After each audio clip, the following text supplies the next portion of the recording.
Nigel to be taught, Hasidic to be taught. And Baruch Hashem, it's 3 or 4 years already. This is happening.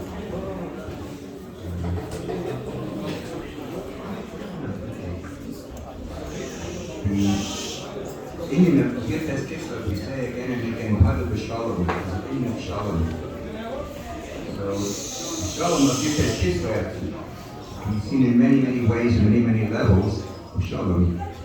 The Rebbe spoke at one point at the different aspects of the Shalom and how it comes out from Yud Tes Kislev. There's a Shalom within Torah.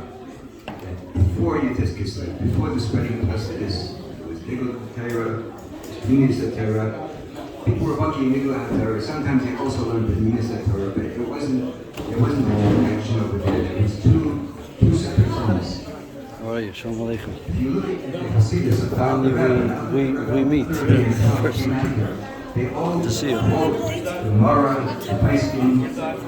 I gave it away.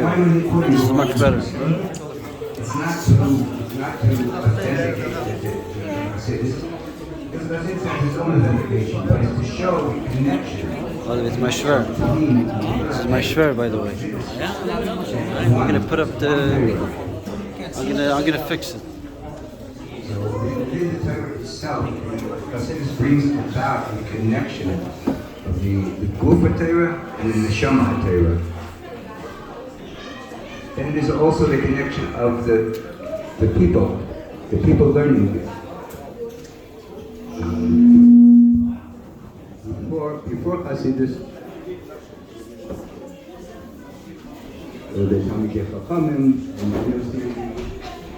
simple people, the Amchim, and there wasn't a strong connection over there. Each one had their domain and their place to be.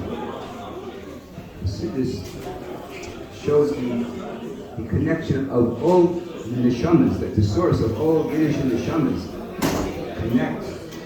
The unity, the office of those neshamas brought about a connection between the Trying and the people, the Amcha people, that they started getting more involved. I think there's something wrong. This is the Rebbe said. They started getting more involved in the consciousness of these simple people, and they got involved more with the learning of them, and they brought about a unity, that there was a connection made between them based on the unity of the neshama, the connection there of the neshama. So the Hasidus brought about a unity of the people, in addition to the unity of the Torah.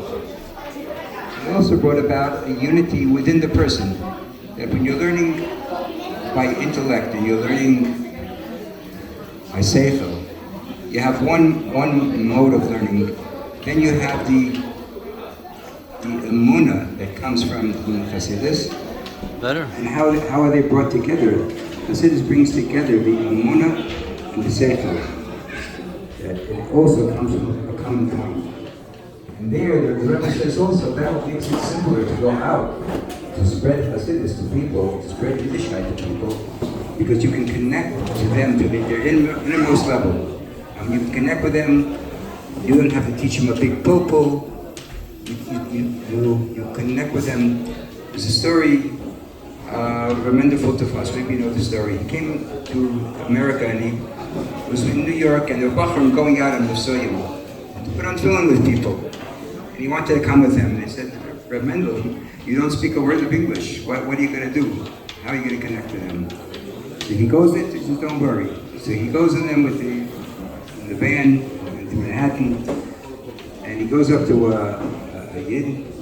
He doesn't speak English. He says,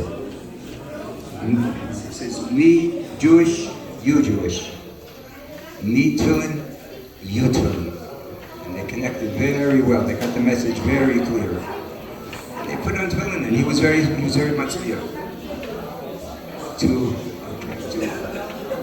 fast forward a little bit now to Beit Shemesh. What's happening in Beit Shemesh? So, the person teaching Hasidus, Chaim Dalfin, maybe you know of him. He's written many svarim in English, but many svarim connecting with Lubavitch. He gave a series of Shir Matanya in a shul in the area of Beit Shemesh, It's near the shul called the Gra Shul. So these are people are very, very Litvish. But by the way, we don't use the term misnagdim in Beit Shemesh because there's the Achdus over there. We don't make them misnagdim, we make them Yidden. So he gave a series of shiurim in Tanya, and these people came, these Litvish guys that study and sit all day long learning Gemara and Paiskim, and they're learning and listening to him. Years later, several years later, he got emails from them saying how deeply it affected them. Now we have a shul in Beit Shemesh. There are different neighborhoods in Beit Shemesh. It's Aleph, Beis, Gimel. The neighborhood I'm in it's called Gimel. I like to think of it as the Tiferes. The Aleph is very much Anglo people and a little bit modern Orthodox. Beis is I call Williamsburg. It's the Williamsburg people over there. They're very, very tough.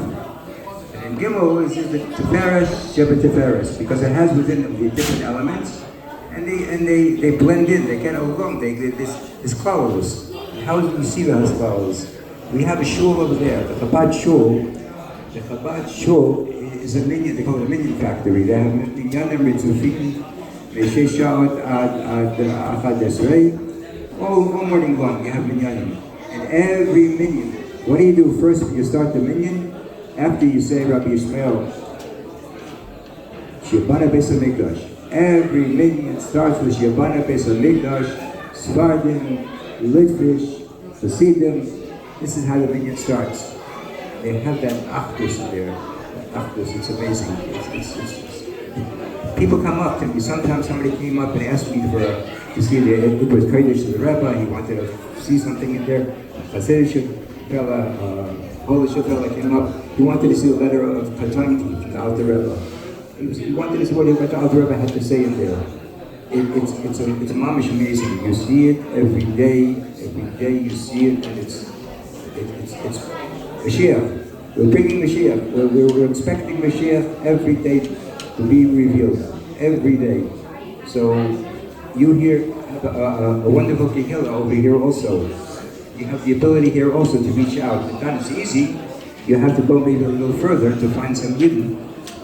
But that's the job. That's the job. The Rebbe gave us the job to bring Mashiach. And that's how we can bring Mashiach through the light of Chassidus, through the light of Torah. Good Yom Tov, everybody. Good Yom Tov.